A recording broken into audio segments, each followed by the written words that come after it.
اویس قادری رحمۃ اللہ علیہ کو یہ مقام کیسے ملا؟ ایک بزرگ ہے حضرت اویس قادری رحمۃ اللہ علیہ، یہ تابعین میں سے تھے۔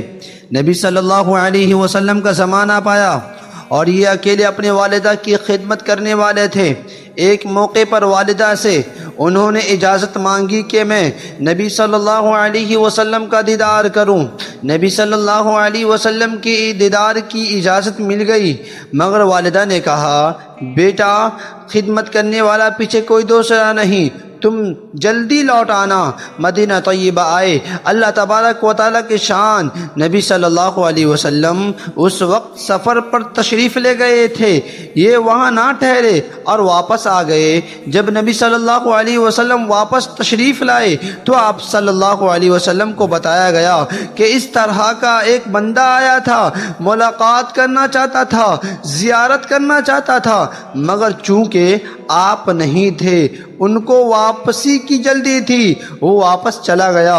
نبی صلی اللہ علیہ وسلم اس بات کو سن کر خوش ہوئے، چنانچہ کتابوں میں لکھا ہے کہ نبی صلی اللہ علیہ وسلم نے اپنا ایک جبہ حضرت عمر رضی اللہ تعالی عنہ اور حضرت علی رضی اللہ تعالی عنہ کے حوالے فرمایا اور کہا کہ اس ہے، قرنی قبیلہ کا ہے، میرے اس جبے کو لے جانا اور جب وہ پہنے تو اسے کہنا کہ میری امت کی بخشش کی دعا کر دے۔